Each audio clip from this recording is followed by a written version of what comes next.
Hello, my name is Robert Charpentier, and I'm part of the Office of Ombudsman. Our work with the office has helped introduce us to the complex and challenging work that staff and officers in corrections do every day. We would like to work with you to identify ways to improve your work-life balance and improve self-awareness. The video you're about to see is an introduction to what PTSD or post-traumatic stress disorder is.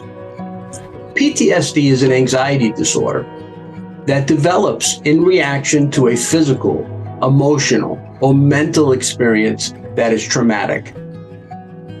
PTSD is an experience that can stay with you and affect how you live your life or how you respond to experiences. PTSD may give you intense, disturbing thoughts or physical reactions to a perceived or similar experience that has happened previously. You may experience trouble sleeping and reoccurring nightmares, flashbacks, difficulty concentrating, or hyper-alertness where you may feel a sense of threat by experienced triggers. Corrections work is challenging and stressful and can impact your physical and mental health. Please take a moment to listen to fellow officers, experts, and others share their personal stories and professional experiences with PTSD. Thanks so much for watching. One of the most significant factors that we worry about in folks who are in high stress environments, right, is the effect of what we call trauma. And by trauma, we mean when individuals are exposed to events that cause extreme fear or sometimes fear of losing one's life. And so many folks in corrections and law enforcement and the military experience that on a daily or regular basis. And one of the things we know about trauma is it actually affects the brain when it is occurring, and if it's not dealt with from a management standpoint, then it can actually cause changes in our brain. Worked in a lot of different housing units, worked first shift, second shift, third shift, just the basic stuff.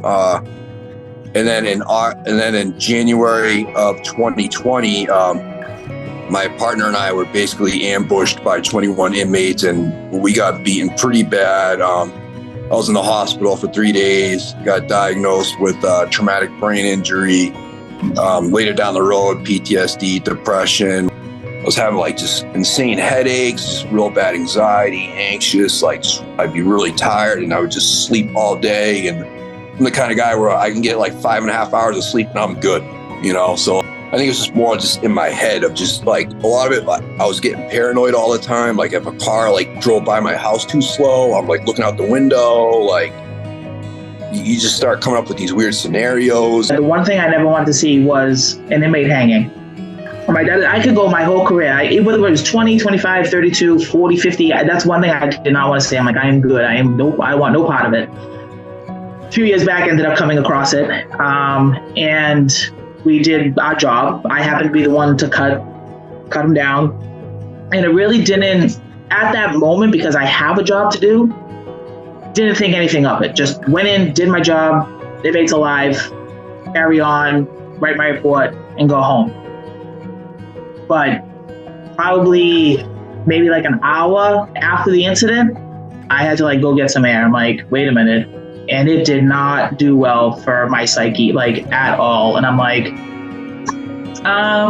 this isn't normal. Yeah, I think a lot of people just don't want to open up. There's still that stigma of oh no, I'm a cop or I'm a correction officer. I'm fine, I'm fine.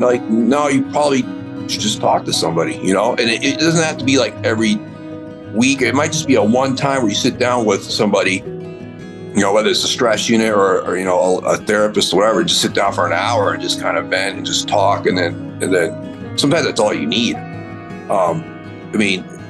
In a prison, you see things that most people never see, or most people can't even fathom in their wildest dreams that these things happen. It's not something that ever leaves your brain. You try not to think about it, but it's hard not to, because I have to go back to that same place that it happened. So it's you walk in there, boom, there it is. Same cell, work in the same unit, every day, same cell, know the scenario, and it's just almost like unintentionally hitting rewind.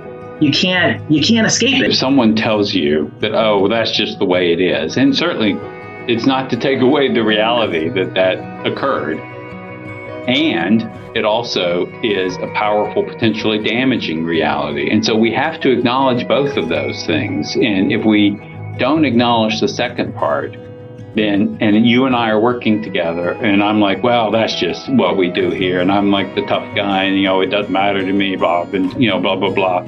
Well, then that is completely invalidating the experience and actually making it more difficult for you to seek out help and to ask others for support during difficult times, because the message being sent is, oh, it's no big deal, but it is a big deal.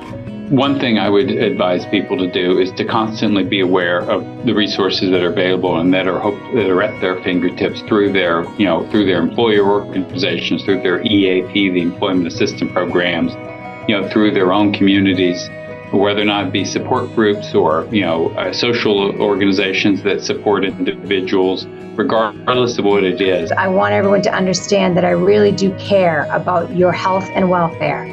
It is of utmost importance to the agency, to all of the executive staff, that we all care for each other, look out for each other. And if you think you need assistance, please reach out.